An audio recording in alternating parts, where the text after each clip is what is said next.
Hi, everybody. Here we are. Gosh, Wednesday comes so fast. I don't know if it's my age. Feels like the world is going so fast these days. First off, thanks everybody for always coming and hanging out with me on Wednesdays. I look forward to my chats with you all.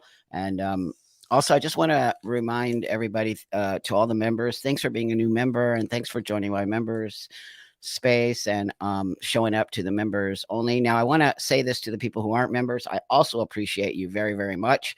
And I don't want you to think that it's just all about that. But Papa's got to pay the bills. And also, it helps me really to bring more people on here and give my time to these interviews and all that. So I'm trying to make this a win-win for everyone, if that makes sense. So I always appreciate all of you supporting my work, however that is, if it's, not financially, just showing up and subscribing and pushing the trajectory of my channel and helping me bring all of these voices on. I have a really great interview coming up, and I'm not sure if Seth is going to be here today, but Seth should have it up possibly maybe either later today or tomorrow. But I think you'll enjoy the new interview that's coming up here. So, before we get into this, which I think is kind of a very and I love the fact that we're becoming regulars. I see all my regular people here, and that just kind of makes me feel so happy. Because remember what I said before? I want to create sort of a community here, and I want to create a space where we enjoy showing up for our coffee together, or just our conversation, because I just feel like we've missed out on so much, and in this new world of no debate. Right? What do you mean no debate? Like when they say trans rights, no debate, or whatever they're saying, of course there's debate. And as a transsexual, I do want to debate the people who don't necessarily want to see me transition or don't believe transsexual people exist. I'm still fighting against that. Yeah, I'm because of this new idea of trans stuff. I still have to fight for my own existence here. And it's not easy, to be honest with you. I walk a very middle ground, and I have to walk a line that sometimes is, imagine being on a tightrope. Okay. Imagine being on a tightrope and just kind of balancing on that thing above all of the shit that's happening below. That's how I feel sometimes. I actually feel like I'm just balancing here, and I kind of sway, and it's difficult sometimes because I don't agree with everything that possibly you say, or what the community says, or I'm not that kind of guy. And I'm really trying to help us find these spaces where we don't have to agree. Me and you don't all agree on everything. For sure we don't. For sure you probably don't agree with some of the things I do in my life and how I project my own opinions on to the world. But I respect that you hear them, and I respect your opinion back. And that, I think, is one of the most important things about these lives and this channel, is that I want to get back to this idea that, me and you come from different spaces. I will probably almost guarantee that, right? And but here we are. And here we are saying, hey, wait a minute, we can kind of find that space to coexist in this world without hating on each other. And as you know, I'm really about that because I do not believe in hate. I don't. First off, hate is a waste of energy. We all know that, because think about when you feel hateful towards somebody, right? You get this feeling inside of you that just feels yucky. But when you have this feeling of love, or this idea that, okay, I'm not cool with the way you think, but it's okay, dude. Like, it just is a different energy, and that's what I'm trying to get back to. I see a lot of these younger generation of people being just so adamant to the fact that this is how it is. If you're not, you're a hateful, bigoted. Where where is that coming from? I, for one, believe they're being taught. Okay. I for one do believe that these people are being taught that if someone doesn't agree with you, they're a bigot, or if someone doesn't agree with you, they're hateful. And that's just not true. Oh, thanks for being a member, my friend. That means a lot to me. So how do we get back? How do we start to teach? Because I do believe we need to teach the younger kids that they don't need to hate. They don't need to hate me because I have a older, maybe different way of being. But what they need to understand is, and I don't need to hate them. I used to get so mad at those young people and be like, "Yeah, yeah, yeah." But then I had to say, "But wait, they're entitled to have that thought process." What people are not entitled to is expecting somebody to take on somebody else's belief system. Now, as a transsexual, you all know that I do not expect you in any way, shape, or form to believe what I did is necessary, or I don't care if you believe it or not. I actually don't. But what I just ask for you is empathy, I guess, or maybe some compassion for the struggle of being a transsexual, and it's not easy. And that's all I ask of you, is to know that if I could have made another choice, I probably would have. And I most definitely tried. You can't deny me that. I actually tried to live as a female, as a woman for many years of my life. And that is an important part of the conversation, is that some transsexual people just need to move forward and have this sex change and look this way and be that. That's all I want you to see. But I would never in a million years would I ever push my belief system on you. And I'm perfectly okay if you have a different opinion about my transition. It is totally okay with me. Honestly, I'm not even saying that. The only thing I just want to ask is that you don't hate me because I had to do this thing that you disagree with. And that, my friends, is where we're going to find the space to exist on this world together. Because if we don't, I mean, I just see us as humanity and as let's just talk about the United States. I see a complete mess that could be very dangerous. The anger and the disconnect that's happening on both sides, right? And why do we have to be on sides? I want to know why we have to be on sides. Why do we have to choose sides? I haven't chosen a side. I saw someone say, "I'm sorry, Joshy." So let me bring up Joshy. Hey, hey, hey, buddy, how's it going? My wife is in eye health, fairly high level, and there are puberty blocked kids now. Wow. Well, thanks for bringing that everyone to my attention. Joshy, wait, what? There are puberty blocked kids now going blind. The brain swells, pushes on the back of the eye, basically building up. Oh, if you could send me an email, my friend, and it's in the link of the channel. And I would love to know some more information on this. I'm working on a big project right now about kids and puberty blockers and this insane idea that we can give this kind of medication. So, thanks, Josh, for bringing that to my attention. And thanks, everybody. Here's what I'm going to tell you right now. Do you all believe that we are using children as an experiment? Do you believe that this idea of quote unquote trans kids is an experiment? And I'm going to start off the conversation with I do. I actually do. And as a transsexual, I'm scared. Okay. I'm scared. Thanks, Josh. Yeah, I do appreciate that. I'm scared for the future of kids. And as a dad and as a transsexual and as somebody who thinks that we don't have enough research, because we don't, and nobody can change my I do a lot of my due diligence, everybody. I'm not just saying this. I'm not a guy who's just like, "Oh, we can't." Nope. I look at statistics, reports, doctors, other countries, listen to people like Joshy here. I'm not anti transitioning. What I am is anti experimentation and using somebody else's children, right?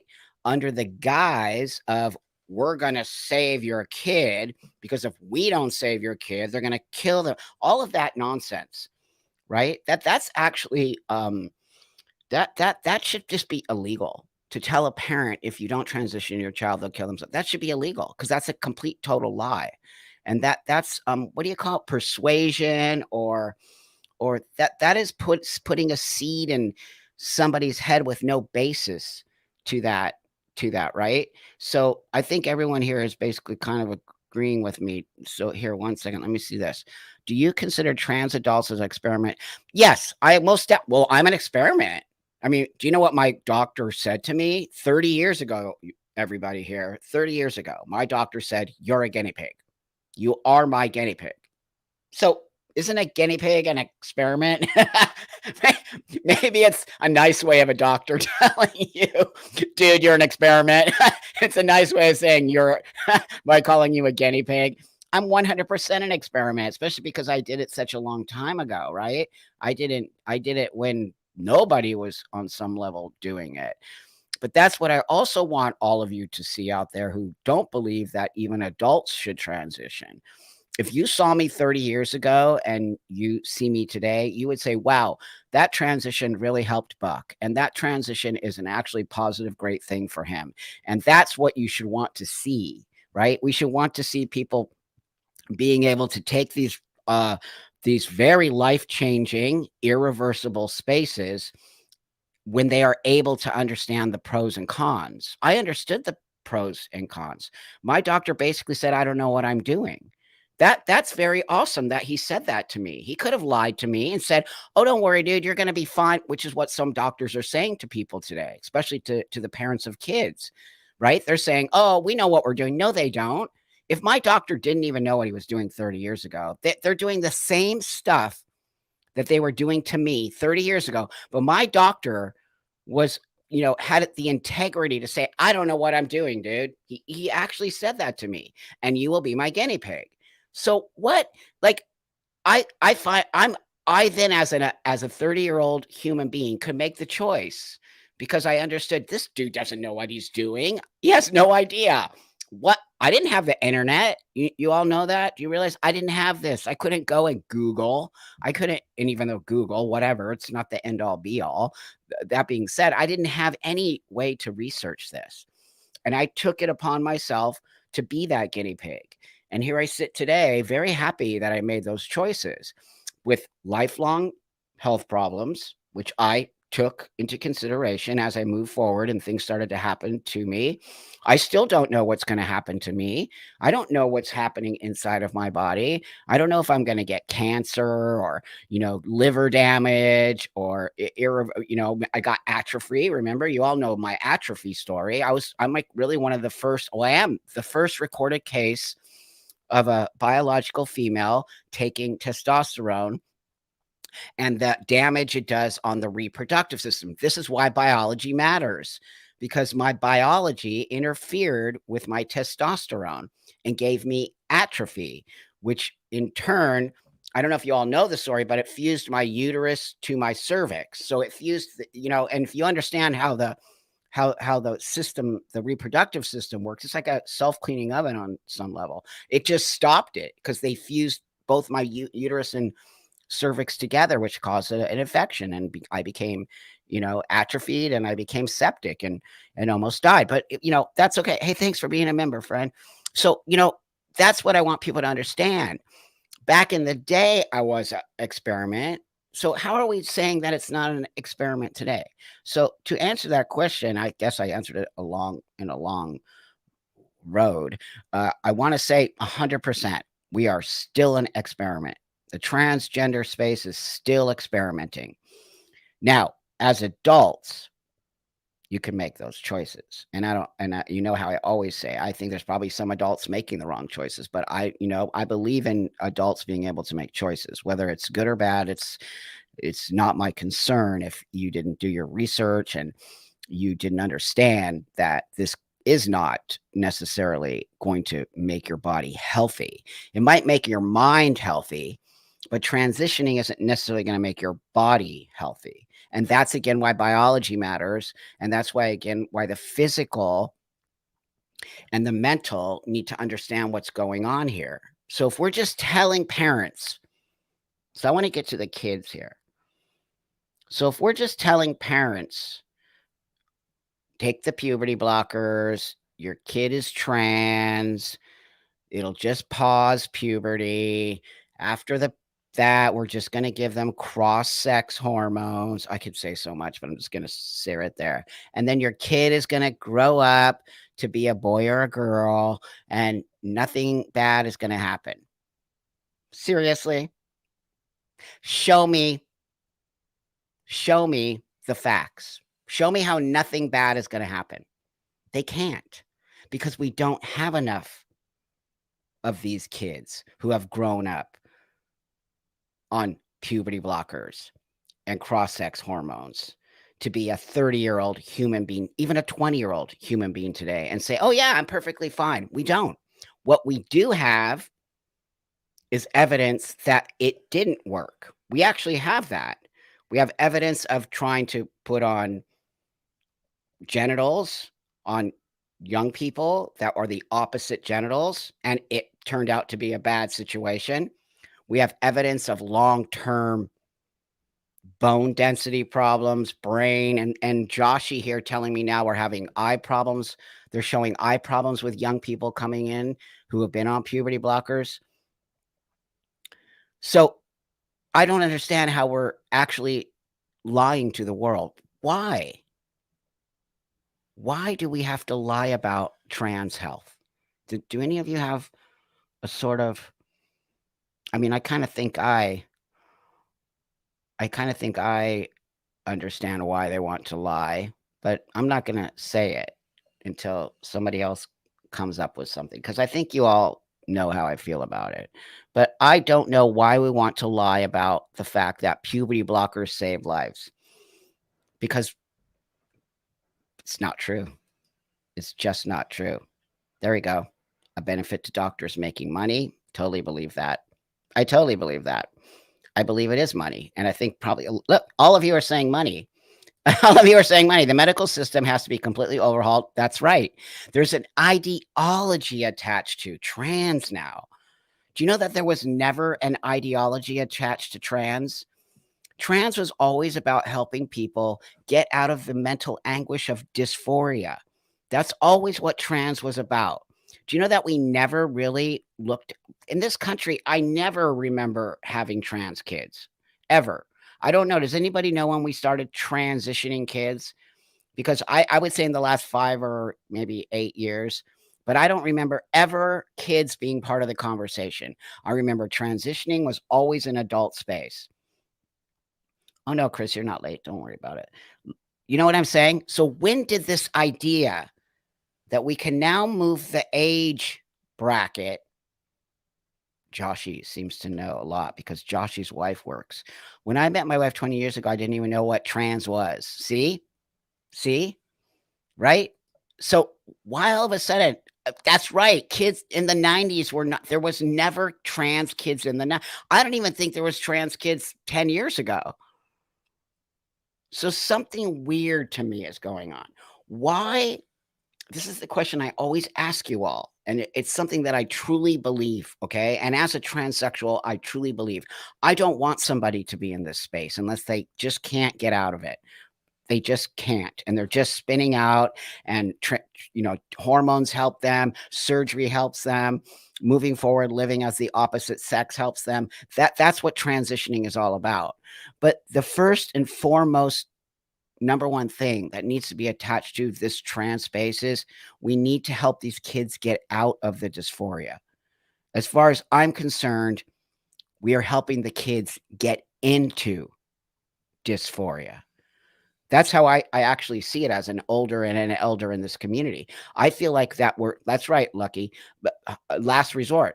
But that's not what's happening now. When you start transitioning children, that means that you don't want to have these kids grow out of it. It's a political movement. Yeah, on some level, we've been politicized. Yeah, and also there's not just dysphoria, right? Go to TikTok. All these young kids have all kinds of mental health problems, and they're all saying that I'm this and I'm that, and it creeps me out. It's as if we're giving these kids accolades for being mentally ill, right? Now, that being said, I don't think in any way, shape, or form we should shame mental illness or disorders or any of that stuff. In no way, shape, or form should we be doing that. But what we should be doing is talking about how do we help people get out of the disorder, right? So what helped me get out of my disorder was a long-term mental health care space, and I went to tons and tons of therapy, right? And then I transitioned when nothing else could help me. And I don't want to be on psych meds, and I don't want and not to say those are bad, they help some people. I had to figure out what's going to help me. How can I do this? Can I live as a woman? Can I live as a butch woman? Can I just be this masculine person? Can I? No, I tried it all. I tried every outfit on until at the age of 30, I'm like, can't do it. I got to be this dude. And when I started, like just the facial hair alone, like released the anxiety of walking down the street and people seeing a woman and not a man. That's my dysphoria. But instead, today, we're not saying, well, let's help this kid sort of like figure out why does he feel like a boy? Why does this little girl at 10 years old feel like a boy? Now, I'm going to say again, when I was in the 60s growing up and I was 10 and I felt like a little boy, my parents just, I guess what we call today social transitioning. But I didn't change, I changed my name as a nickname. But when I went to school, I always had to use the girl name. I always had to be female. I always had to be in that space. Nobody lied about my biology. I made it out, but to force other people, and especially I think teachers and all of these things, and to give them these ideas that, you have to call this kid this and you can hide it from their parents. Wow. Wow. How dare anybody force a parent to do something that they disagree with. Maybe that parent wants to take their child to a psychologist and find out what are the underlying things going on here, right? What are the underlying things going on with all of these kids saying they're trans? I believe a lot of these kids are being told they're trans. I don't think that they're actually trans. I think they're being told, well, you have an opportunity to become a boy. They're telling little girls, you have an opportunity to be a boy, right? Social media is a big platform of that. So of course, all these little girls are like, "Woo, I can be a boy because boys are better." That's what I saw when I was a kid. Boys had more fun. To me, boys had more fun. I didn't want to play with my sisters and Barbies. You know me, I'm all about the GI Joe. See, there's GI Joe right there, right there, there. There's GI Joe. I wanted to play with GI Joe. I wanted to have Tonka trucks. I wanted to play in the dirt. I wanted to dress in my army uniform. I wanted to skateboard. I wanted to do boy things, right? But my parents didn't always let me dress in pants. I had to wear a dress going to church, and I had to, sometimes be that girl. Uncomfortable for me, but my parents didn't just hand over everything to me as a 10-year-old, and I think that we're telling parents that they have to listen to their 10-year-old and just bend over backwards. That's not parenting, by the way. As far as I'm concerned, that's not parenting. Some kids need to have a little pushback. Because if you just let kids have everything that they want, they become entitled, they become spoiled, and they come to the world with this idea that they can have everything. And then what happens when you grow up into be an adult and you don't get everything? What do you think happens to that kid? He all of a sudden is like, well, wait a minute here. I was always told I could have everything, but that's a lie. We're lying to kids when we say they know who they are at 10. I did not know who I was at 10 years old, and here I am as a transsexual. I did not know who I was. There is no way any kid knows. I bet every single one of you will tell me the same thing here. Every single one of you will probably tell me. Are you gonna anyone in this space right now? Are you gonna tell me that you knew who you were at 10? I mean, I remember I actually even messed around with boys at 14 and 15, right? Kissing them. But I remember my real sort of heart throb was my best friend, a girl. But I still messed around with boys, kissing, right? So, but here I am today. I would say I'm more attracted to girls, to women than men. But that being said, that is also part of growing. You have to try on things. You have to look at things. You have to say, "Oh, maybe if I didn't kiss that boy, I wouldn't know that I actually don't like kissing boys and I actually more like kissing girls," right? But if you're just like all of a sudden pushing people, which I believe they're doing to these young people, they're just pushing them into this space. You like to wear boy clothes, you must be trans. And now kids are like, "I'm trans." That means I'm X, Y, and Z. And you all know I don't believe there's any such thing as a trans kid at all. I do not believe it. I believe these kids are dealing with probably social media. At 10, some of these kids are, right? And everyone hated growing up. That's right. Who likes growing up? It's so hard to grow up, especially when you're in that age range right there. There's a lot of things going on. You and everyone, I don't want you to forget, I have a kid here at the house. I have a 11-year-old little boy and who has long hair and got misgendered when he was in Disney World last week. And then he came home and said, I want to get a haircut. Because I've been bugging him to get a haircut. But then he got misgendered, right? So then he was like freaked out because people thought he was a girl when he's a boy. And so he's just a normal little boy as far as I'm concerned. He doesn't have any issues about his identity. He knows exactly who he is. And you want to know something? He's not getting that indoctrination. In his school, they're not doing any of that stuff that says anyone can be trans and rainbow flags everywhere. And they don't have that in his school. So, with that, I think when we start to put these types of things in a system of young people's brains, they're very impressionable. I do think kids are very impressionable. I think you can change the way they think. I think you can sort of push them towards a way of thinking, right? Think about your parents and politics, okay? Think about your parents and politics. I grew up in a very conservative Republican household. Though I'm not a Republican. Not that that's a bad or a good thing, I'm just not. So but that was my influence growing up. My influence around my parents was very right, very conservative. My parents always voted Republican, and I grew up to be a Democrat.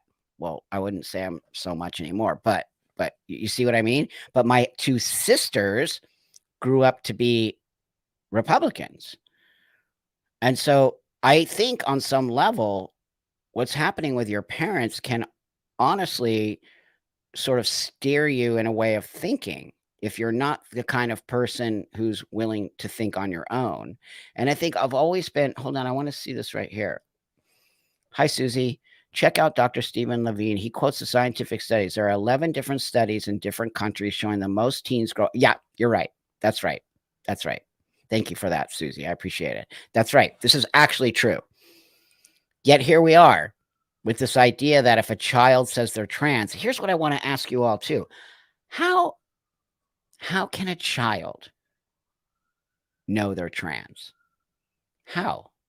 If they've only been on this earth for 10 years and they've just been around other kids, right? First off, where are they learning that language trans? Because saying I'm trans is different than saying I feel like a boy, mommy, and I'm a girl, or I feel like a girl, mommy. It's different to me. When a kid says I'm trans, that brings a red flag up for me because yeah, and they don't know they're trans. There's no way. It's an idea that's being put in their head. That's what I think. Trans is an idea.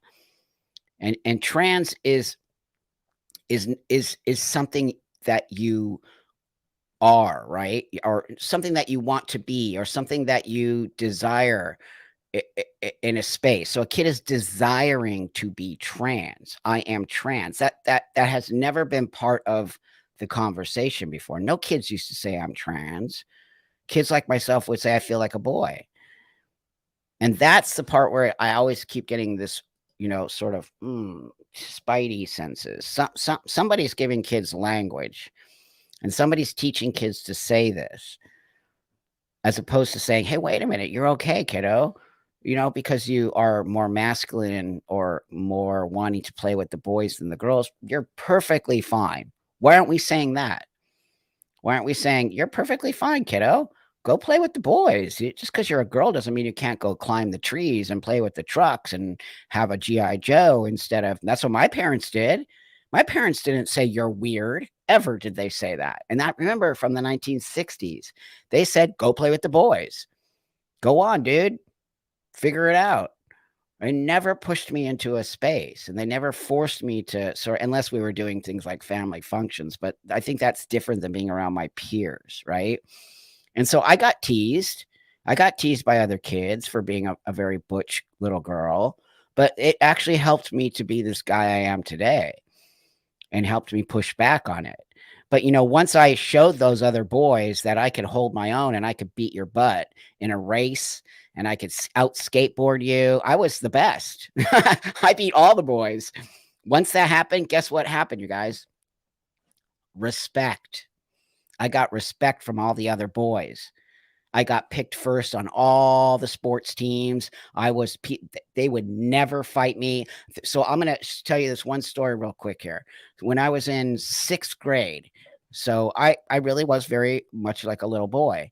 And so I remember that there was this one boy who would tease me all the time. And now that I think back on it, I think he had a big crush on me. That's what I think. So he would get mad, right? He would just get mad and so he would just always say, "You're a girl, you're a girl, you're a girl." And I'd just be like, "Shut up, shut up." And one day he just pushed me too far. And I'll never forget. I'm like, "Let's do it."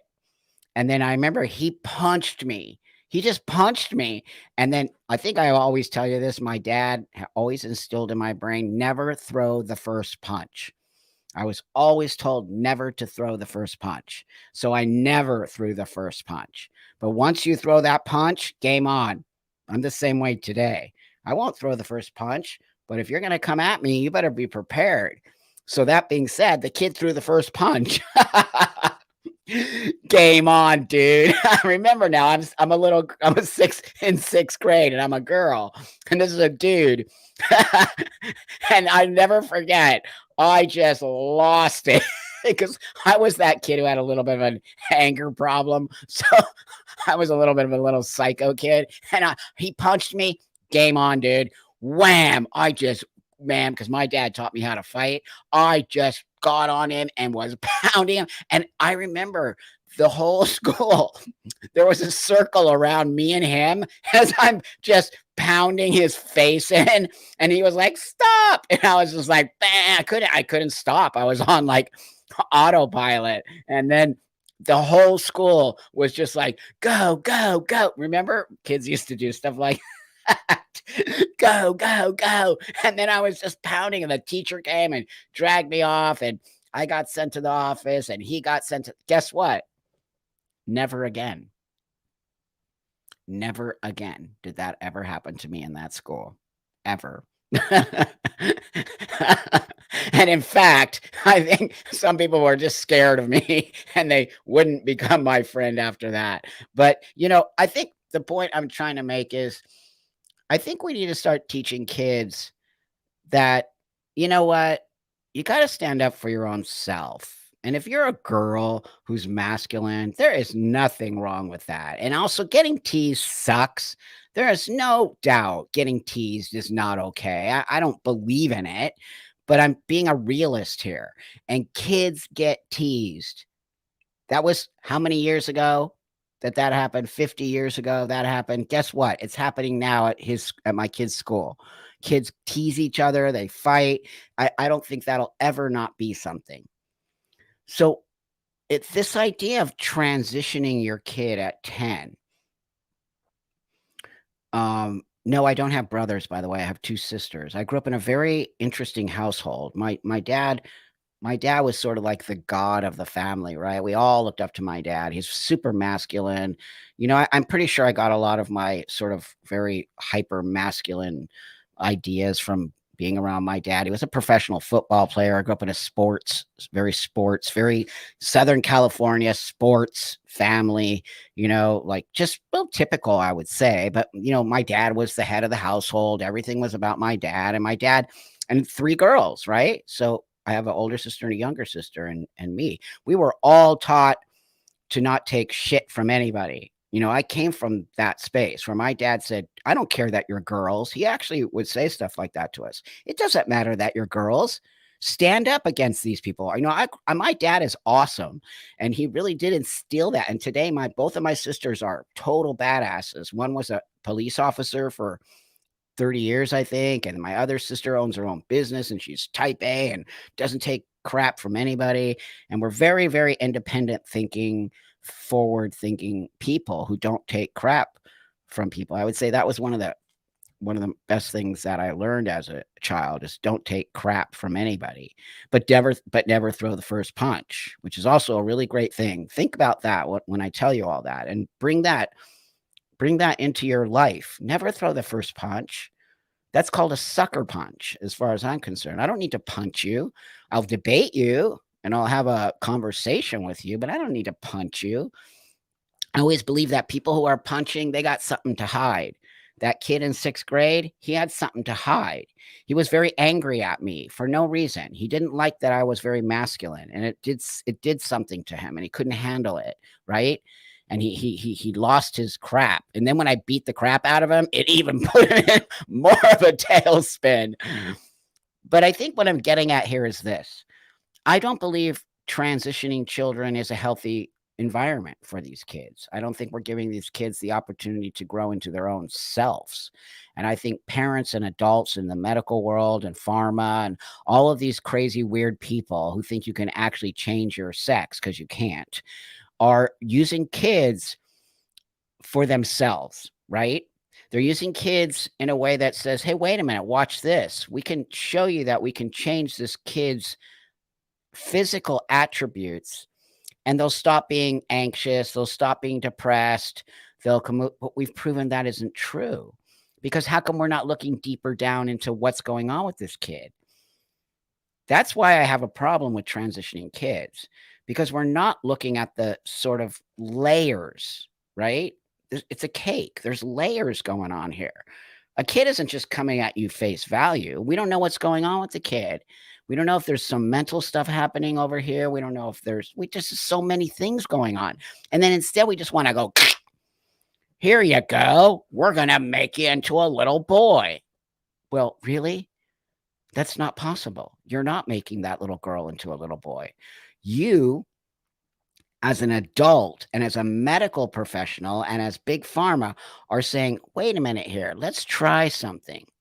Let's see if we can give you these hormone blockers and these things that we already know have huge side effects, but let's just see. They're under a microscope. These kids are under a microscope right now.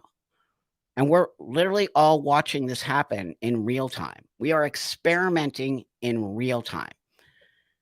And we can't let this happen, you guys and girls and people out there. We can't. We have to be outspoken about this for not only for the future of transsexual people who really do have dysphoria. And I'm not saying these kids might not have dysphoria, but why are we, and I don't actually want to include myself, but why is the adult world, the medical world, feeling that they have the authority to basically uproot a child's life? It's a great question, Brandy. Why do we think that? How do we even stop what's happening? Well, that's why we're here. Because I'm a believer of freedom of speech. I'm a believer of freedom of thought. I'm a believer of having dialogue. And I'm a believer of if we don't have the conversation, because somewhere down the road, maybe, just maybe, even though I can't imagine that I would ever change my mind around it, maybe it is going to help a kid to transition. Maybe one out of 500 kids is going to benefit from having something done where they can live as a boy. Maybe. But how we stop this or how we slow it down or how we really bring this to the forefront is by us having these conversations. Because I'll tell you what, as a transsexual, I'm in a very good space. You know that. I don't think just people who are not trans can just be having this conversation because you understand what I'm saying? It's like if I didn't have diabetes, I couldn't necessarily be speaking about whatever's happening in the diabetic community. But what I can do is I can bring you all on and I can say, okay, this is at what I see as a transsexual, and giving you this sort of way to say, okay, wait a minute, Buck Angel is also a transsexual and he disagrees. You understand what I'm saying here? I'm sort of like this sort of bridge to say, but Buck or Blair or Marcus or whoever else is out there as a transsexual person speaking up. I know there's a lot of us doing it now. That's why it's important that we get to you, because we're small, these us transsexual people. The majority of the voices are probably non-transsexual people who have now been sort of on some level brainwashed to believe that trans kids exist and trans kids are human rights and all that. I believe that you are the gateway to stopping this, but you need to be connected to somebody like me. Does that make sense? A conduit. That's right. So I'm trying to say that together we stop it, because it can't just be me and it can't just be you. We as an actual society, because we belong to an actual society here, we belong to the human race. And when we as a society see something that is not cool, lobotomies, by the way, right? I know I bring that up a lot because I'm always very blown away by the lobotomy story, which got a Nobel Peace Prize, by the way. The idea of the lobotomy, maybe it's cool. Maybe on paper, this looks great on paper, right? But when you actually apply it to human beings, it's barbaric. Drilling a hole, wow, drilling a hole in somebody's head to relieve whatever. You got to look at that. I think that we've always had this sort of history of experimentation. Experimentation is how you move forward. I'm not against experiments, because it's how we scientifically experiment things to try to get to spaces. And you have to have experiments.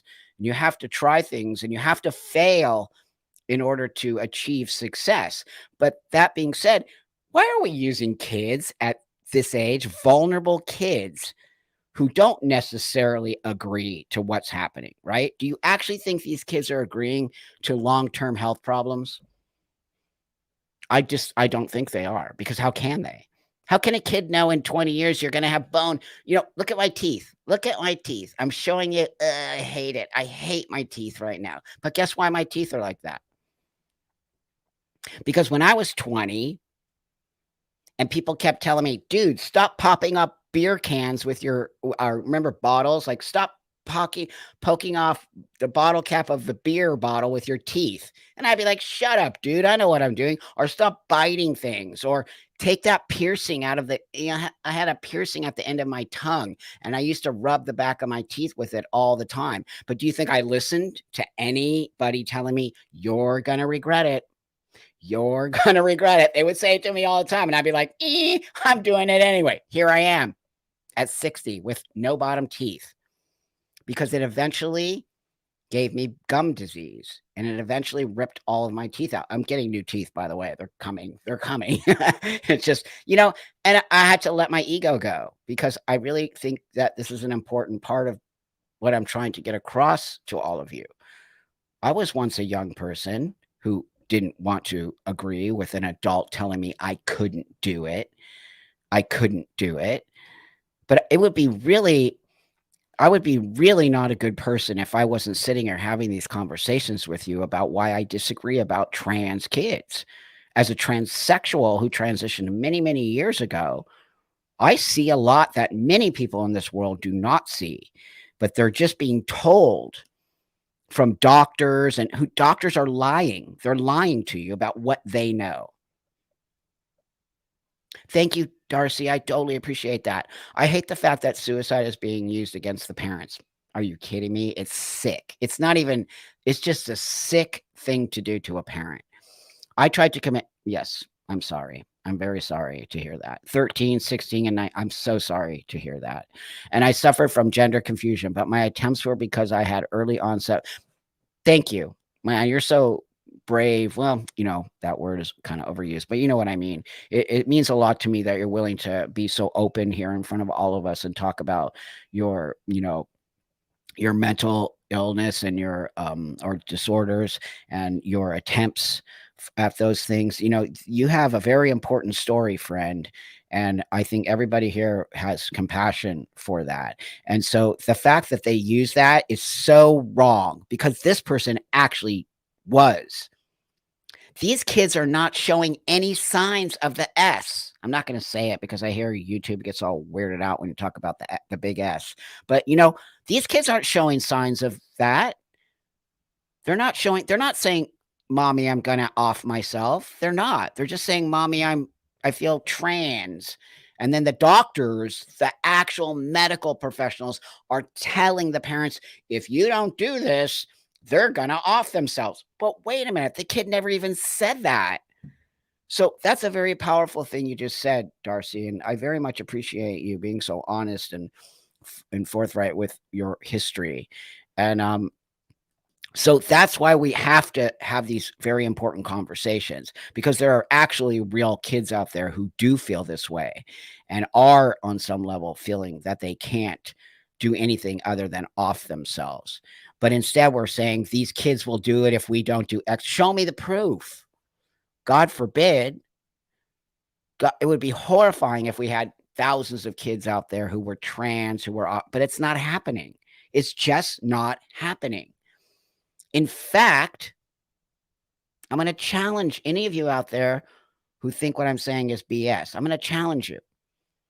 I am going to tell you that I personally think there's a higher rate of S ideation, okay, in detransitioners than there is in actual trans kids. What do you think? It's coming. It's coming.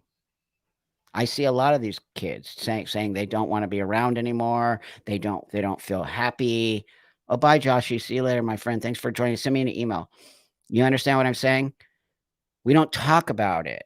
We hide these kids, but these kids are coming up quick, and their voices do matter, and they matter to me. I hope they matter to you, but you watch and see. Mark my words. Go back. You'll play this back in a while, and you'll say, "Buck said it." That's where the S is gonna come in, not these kids who were trans if we don't transition, they're gonna it's not happening. It's the kids who we did do it to, who then said, "Holy crap, I have no boobs now. I have no reproductive system. I look like Buck, and I'm a chick." You think a kid can actually be okay and want to move forward in their life? How are they ever gonna move forward in their life? They're always gonna have thing, thing, this irreversible thing that happened to them because people kept saying to their parents, Chloe Cole being one, "If you don't do this, your kid is going to off themselves." No, if you do it, when your kid should never be doing it, that's when you should be worried if your kid is going to off themselves. It's the other way around, people. They're mixing it up for you, so that they can actually use your children as an experiment. And I'm very much gonna stand by my words here. You know me. I am not a fearful to say what I need to say. I am not fearful to go against the grain. I am not fearful to see something and pretend like I'm not fearful to say, "Hey, wait a minute here, something bad is going on." Why would I fear that? Those people don't scare me, and I understand why people can't speak out, don't get me wrong, but I am not fearful, and I think you all know that. I will not stand around like little children are being used as an experiment because it's 100% an experiment. We do not have first off, you as a parent should feel so sad that this is happening. You as a human being should feel so sad that this is happening. We as a society should be concerned with the future of what it even means to be having such a huge impact on the young, impressionable human being who is lost when you're 10, you're finding your way, you're growing into your body, you're finding friends, you're navigating who you are, there's just a many things that are happening with these kids, and we're stamping trans on them, and we're all just pretending like, "Woo, trans kids exist. Woo, yay, human rights. Yeah, trans rights are human rights." Yeah. Who are these people? I'm not gonna say transitioning saved my life. I'm not gonna say that, but what I am gonna say is it actually changed my life for the better as an adult. I am very concerned with what's going on in the trans space, and I find it not only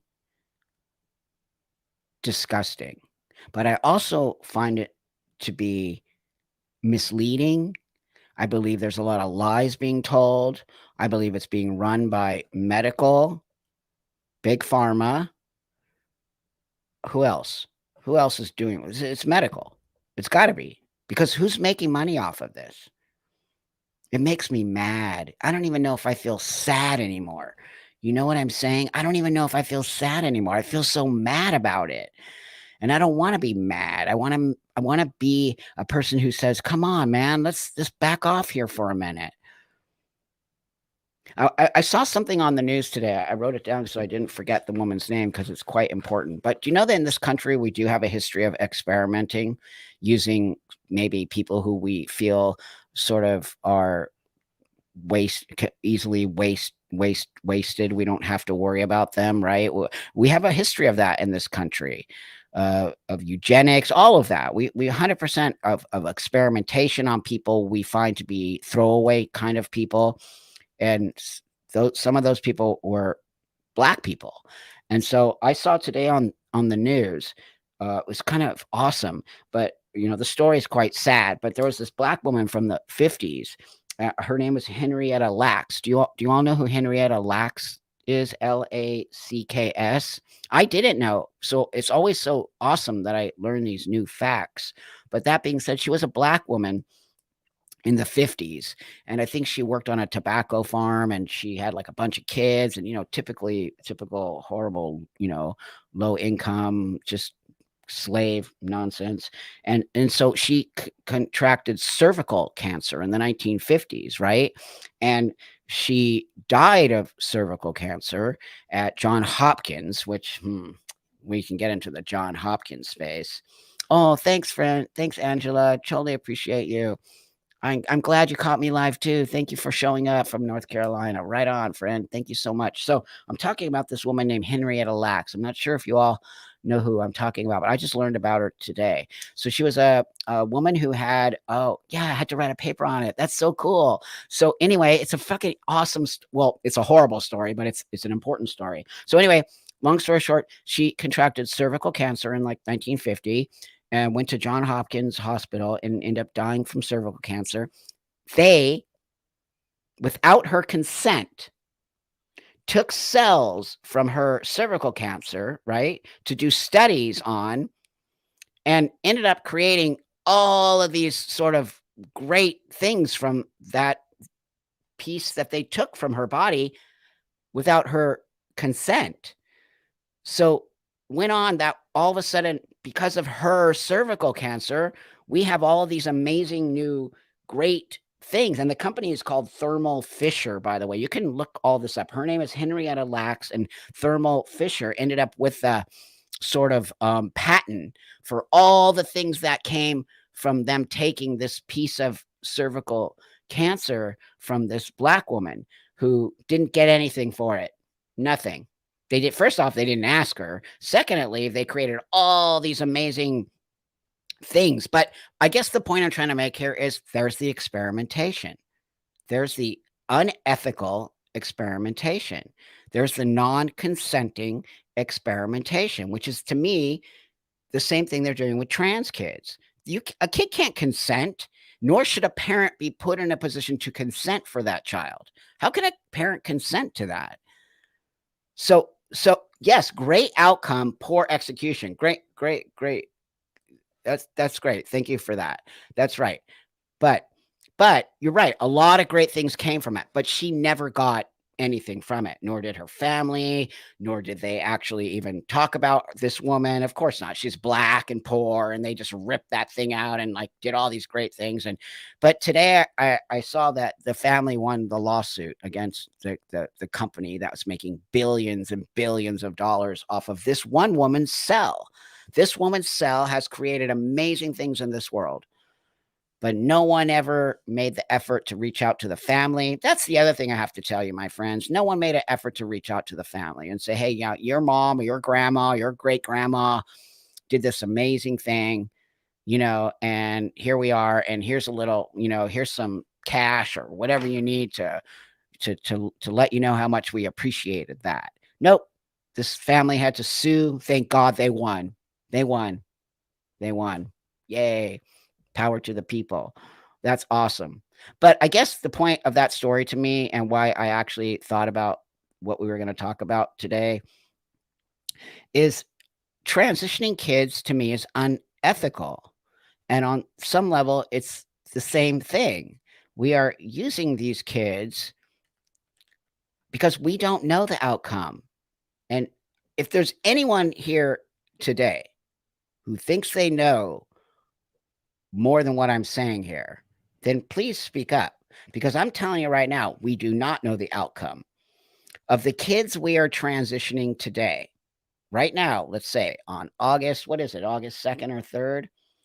Today, we are transitioning these kids today. We do not know what the outcome of these children will be in 5 to 10 years. Do you care? Do you care? I do. I don't think it's fair to do to a child. I don't think it's fair to tell a child you can change their sex when their sex is never going to change. They're going to grow up knowing something's different about them. They're going to grow up knowing that they're not, maybe that they think they're a man, but they're not really a man because you all know that the penis surgery is not what you think it is, far from it. So maybe they're not even going to be able to have a penis put on, and they're going to grow up as a boy, then to a man with no penis. And how is that going to go over when they're in the locker room with the other boys and the other men at school? But they're being told they're a boy. Are you even thinking about these things? Because I am. You don't have to think about them because you're not transsexual, but I am. I'm thinking ahead for these kids. When you think that they're just gonna go and assimilate in, they're not. They're gonna feel different always. As much as I look and act like a man, I'm always thinking, "Am I gonna be clocked?" I'm always thinking that. When I go to the locker room at the gym, I'm always thinking, "Are they gonna know?" There's this little piece inside your brain that never ever goes away. I don't care how much you look like a man or a woman. There is a little piece of that dysphoria that never goes away. And you're always concerned with what people think about you, how people see. I have little hands. See my little hands? If you can see my feet, I have what I call lady feet. I'm actually very dysphoric around those things sometimes. Oh, thanks, Kimberly. I appreciate that. I'm sorry, I wanted to go back here for 1 second. So that's what yeah, Cecilia, I wanted to see this. I disagree that they're the same as they were cells, not the whole living person. Okay, well, you're allowed to disagree, and I appreciate that you do. It means a lot. So she didn't live long after because we had very little. But I'm gonna push back on you, Cecilia, and I love that you said that. But it's still not ethical to me. It's still not consensual to me. Today, you have to sign a paper that says, when I die, I want all my body, which I have, my body's going to science. Let me tell you, please, I gave my whole body to science because I think it's fascinating and I think they should have it because I'm pretty long term on testosterone. But that being said, I disagree with you. I don't think it's ethical, and I don't think now we did so much great stuff with those cells, but I don't think that they were ethical in saying that we're just gonna take this and not tell anybody because they didn't. From my own understanding, you seem to know a little bit more about the story, but from what I saw on the news today, I don't particularly think. And the family seems pretty pissed off about it, right? The family seems pretty pissed off. So that's all I'm saying. I'm saying that if the family to me is saying this, then we have to kind of respect what the family is saying. And they don't feel as if that was an ethical thing to do. And I don't particularly do either. And it's why I'm sort of kind of using both of those in a way that says, I don't necessarily think that we are being ethical when we are putting all these drugs in little kids and telling them they're going to change their sex because they're not. What we're going to do is give them tons and tons and tons of problems. physical problems as well as mental problems. And I hate to even say this, but I'm gonna. Watch. Just watch. And you're gonna say, "Buck," and all of us were saying it, but nobody wanted to hear it because I really believe that people think they're doing the right thing. I don't think that they're bad people on some level. I think people, especially allies, I think they're doing the right thing by saying, "Yeah, we gotta let these kids do it." I do think that. I don't necessarily think people have bad intentions.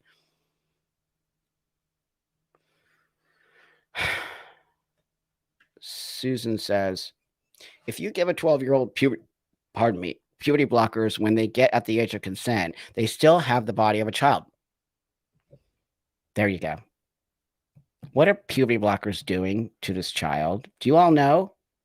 If you don't, just do a little research. I have a great pediatrician in my next interview, Dr. Julia Mason. Do you all know who she is? She's gonna be my next interview that's up. You're gonna love it. She's anti puberty blockers, and she's an actual pediatrician. And I brought her on because I don't wanna just be saying things. You know what I mean? Like, "I know," or "I'm a transsexual," or "I did my homework," or I don't wanna be that guy. I wanna actual bring professional people on my channel who say, "Yep, you're right. These aren't okay." And this is an actual medical professional. So I think it's gonna be funny because people are always push back against her, even though she's an actual real pediatrician for 30 plus years. But she's the wrong kind of pediatrician. You understand what I'm saying? So here, before we go, uh, uh, Jenny. Hey, Jenny, can we talk about sex? Sure, for a minute. A healthy sex life is very important to adults. What they're doing to get that's right. Okay, let's talk about that for 1 second, and then I gotta go because I'm gonna tell you I'm taking my kid to a concert tonight, which is kind of funny to his favorite band. It's like a big, huge concert out in Orange County or something. It's gonna be so funny because it's his first concert. I remember when I went to my first concert, and it's like his favorite new some kid band, AJR or something. I don't even know who they are. I better listen to them on the way there. But anyway, so I gotta get going because I'm taking him out there tonight to see his first sort of big, huge concert, which is actually funny. He's going with his crazy, he calls us his hippie parents, and it's going to be totally fun and awesome. But let's get back to this real quick here. Sex is a thing that helped me become who I am. And I mean that very respectfully. What I mean by that is that I was not comfortable in my body sexually for many, many, many years. I had to get drunk and stoned and lights off and not take my clothes off. And oh, you can only touch me in certain places. And I was so dysphoric about everything about my body, especially my genitals. And as I grew into my transition and I became this guy and I don't have a penis, it was very difficult for me to navigate the sexual space. But once I figured out how to do it on my own terms and to become comfortable in my own body, my God, the whole world opened up to me. And I became a much more, I'm confident because of my sexuality and my sex as well. That's why I'm a confident human being. Really, I'm not kidding. I really do believe that. It gave me a lot of confidence.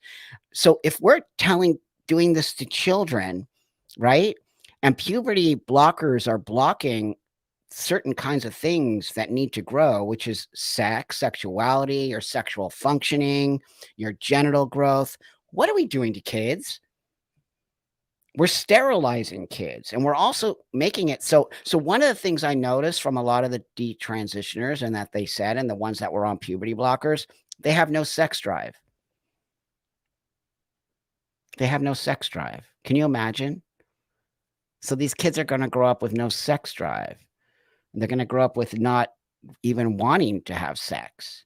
That's a whole other conversation that really freaks me out. And I don't think it's in any way, shape, or form healthy to be doing that to a child. So thanks for bringing that up. And, I think it's very important that we keep that into the conversation. We are sterilizing children and we're also taking away their ability to have sex and sexual functioning. And that's not okay to me. That is not. Here, one last thing, and then I really gotta get out of here. No, I didn't mean the family shouldn't be, compensated. It was common for removing body. Yeah, okay, you should read that. Okay, I'll read that. Thank you so much. I appreciate yeah, I'm totally gonna read that.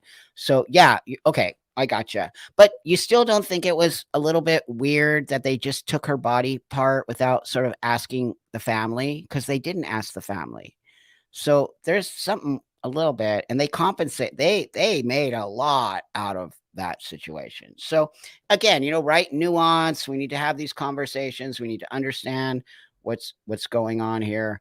And I just want to send everybody a lot of love. Thank you all so much for joining me again for the live. I always appreciate my time with you, and I really do appreciate that we can have these open dialogue and conversations because it's so important to able to find the space where we can get these kids out of this. I mean, I'm only here, that for the kids, and I care about these kids. And trans is not a lifestyle you want people to just be given to as if it's going to be the most amazing thing ever. It's not. There's a lot of pros and cons to transitioning, and I do not think a child on any way can understand what that even means to them. And as they get the praise for it today, what happens when they don't get the praise for it in 5 years and they're just some kid and they're not getting the strokes anymore, right?